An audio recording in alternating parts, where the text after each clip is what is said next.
విఘ్నేశ్వరాయ నమః. ఓం సమర్థ సద్గురు సాయినాథాయ నమః.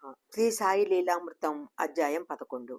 భీమాజీ పాటిల్కు క్షయరోగం వచ్చి తరచూ నెత్తురుకక్కుతూ ఉండేవాడు. వైద్యులు అతడు బ్రతకడు అని చెప్పేశారు. నానాసాహెబ్ సలహా పైన అతడు షిరిడీ దర్శించటం జరిగింది. సాయి మొదట అతడికి ఆ వ్యాధి పూర్వపాపం వల్ల వచ్చిందని, తాను దానిని నివారించనని చెప్పేశారు. కానీ అతడు కన్నీటితో శరణు వేడితే కరిగిపోయి, భయపడకు, ఈ మసీదులో కాలు పెట్టగానే ఎంత కష్టమైనా తీరిపోవలసిందే, ఇక్కడ ఫకీరు దయామయుడు అన్నారు. సాయిని దర్శించిన క్షణం నుంచి అతనికి నెత్తురు కక్కటం ఆగిపోయి అతని పరిస్థితి మెరుగు కాజొచ్చింది.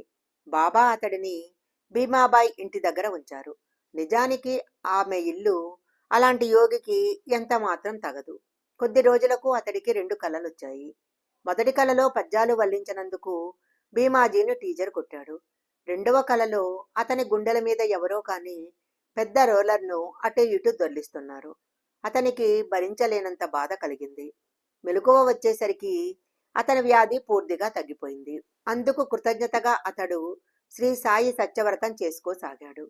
గ్రహబలం కూడా గురుని అనుగ్రహ బలానికి లోకువే. ఒకసారి ఒక జ్యోతిష్కుడు బూటీకి గండమున్నదని చెప్పాడు. బూటీతో సాయి, నీకు గండముందా, అదేం చేస్తుందో నేను చూస్తాను అన్నారు. ఆ రోజు చీకటి పడ్డాక బూటీ బయటికి వెళ్ళినప్పుడు ఒక పెద్ద పాము ఎదురైంది. కానీ అతనిని ఏమీ చేయలేదు. ఒకసారి మేరీకర్తో సాయి, నీకు ద్వారకామాయి తెలుసా, ఇప్పుడు నువ్వు కూర్చున్నది అదే. ఈ మసీదు తల్లిని ఆశ్రయిస్తే కష్టాలన్నీ తొలగిపోతాయి అన్నారు. అప్పుడు సాయిబాబా తన చెయ్యి పాములా పెట్టి, ఆ పెద్ద మనిషి భయంకరుడే కాని ద్వారకామాయి బిడ్డలను అతడేమీ చెయ్యలేడు, అతడిని మనం వినోదంగా చూడగలము అన్నారు. అతడు మరుసటి రోజు రాత్రి చితలి చేరి మారుతి ఆలయంలో బస చేశాడు. అక్కడ అతని ఉత్తరయ్యం మీద పెద్ద పాము పడుకుంది. కానీ అతనినేం చేయలేదు. సాయి మనల్ని ఏ రూపంలోనైనా రక్షించవచ్చు. టెండూల్కర్ అనే భక్తుని కుమారునికి జాతకంలో గ్రహాలు దశ భగాలివని, అతడు పరీక్షలో కృతార్థుడు కాజాలడని జ్యోతిష్కులందరూ చెప్పారు. అంతటితో ఆ యువకుడు భయపడి ఆ సంవత్సరం పరీక్ష రాయనని పట్టుబట్టాడు.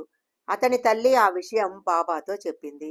అప్పుడు బాబా, నన్ను నమ్ముకోమని మీ వాడికి చెప్పు, జ్యోతిష్కులు జాతకాలు చెప్పిన ఫలితాలు పక్కన పడేసి బుద్ధిగా చదువుకోమను, ధైర్యంగా పరీక్షకు వెళ్ళమను, తప్పకుండా పాస్ అవుతాడు అన్నారు. అతడు అలాగే చేసి పరీక్ష పాస్ అయ్యాడు. అలాగే దామోదర్ రాస్నేకు చాలా కాలం సంతానం కలగలేదు. జ్యోతిష్కులు అతనికి సంతాన ప్రాప్తి లేదని చెప్పారు. కానీ సాయి అనుగ్రహంతో అతనికి బిడ్డలు కలిగిన లీల కిందటి అధ్యాయాలలో మనం చూడవచ్చు.